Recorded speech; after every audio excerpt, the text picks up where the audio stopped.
kay Kristo. Sabi sa 3. Brother Eli, ako po ay Iglesia ni Cristo po. Sige. Tatanong ko po sana, paano po ako maliligtas sa mga huling araw po? Wala namang kaligtasang ibang pinakikita ang Biblia, kundi yung pananampalataya kay Kristo.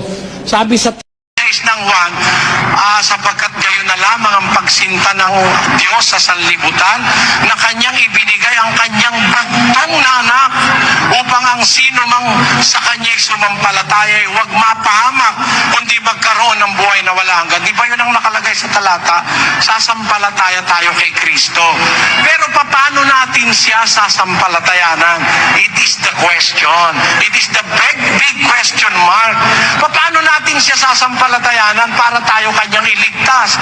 2:13 nandito. Basa. Nahintayin niyong mapalad na pag-asa at ang pagpapakita ng kaluwalhatian ng ating dakilang Diyos at tagapagligtas na si Jesucristo. Ayun, hihintayin daw natin yung mapalad na pag-asa at pagpapakita ng kaluwalhatian ng ating dakilang Diyos at tagapagligtas na si Jesucristo. Pwede maghihintay pala tayo. Sino ba yung dadating? Yung Diyos at tagapagligtas na si Jesucristo. Yun ang hihintay, hindi naman yung Ama ang babalik eh. Ang babalik na hihintayin yung Diyos at tagapagligtas na si Kristo. Kaya naman hihintayin, nangako siya kasi babalik. He will return. Sino yung babalik? Diyos at tagapagligtas na si Jesucristo. Kaya ang hinihintay natin, gusto natin maligtas, hihintayin mo yung babalik na si Kristo. Diyos yun, yung babalik.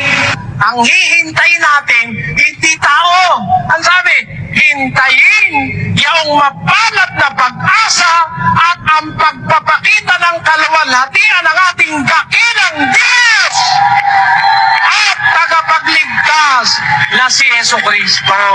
Yun ang kaligtasan. Maghintay ka ng Diyos, hindi tao. Wala naman kasing sitas yung sinasabi, tao nang ipanganak, tao nang lumaki, tao nang mangaral, tao nang mamatay, tao nang mabuhay na maguli, tao nang umakit sa langit, tao nang babalik. Ang haba-haba na siguro ng buhok nun. Tao pala nung pumalik, saka ang tanda-tanda na nun. Dahil yung tao'y tumatanda hindi mo na nga siya makikilala siguro pagbalik kung tao siya. At palagay ko kung tao siya, patay na siya ngayon. Wala kasing tinapay sa langit eh.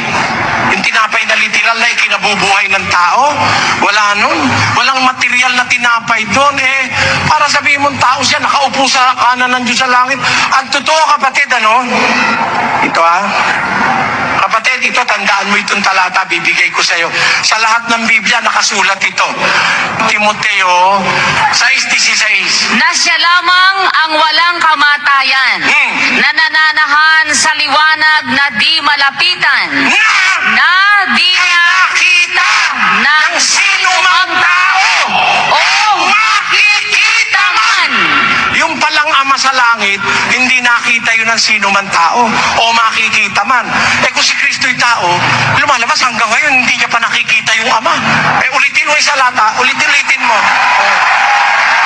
Na siya lamang ang walang kamatayan, na nananahan sa liwanag na di malapitan, na di nakita ng sino mang tao o makikita man. Sumakanya nawa ang paghaharing walang hanggan, siya nawa. Amen. Kaya, ang Panginoon sa Kristo, hindi tao yun. Nakita niya Ama walang tao nakakita kailanman sa Diyos nakita niya Ama. Ano ba naman logic yun? Walang taong nakakita kailanman sa Diyos. Sabi niya, nakita niya.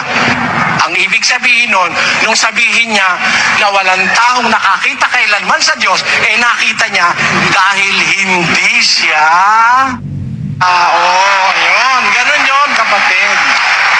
Maliwanag ba yun, kapatid? Maliwanag po. Salamat.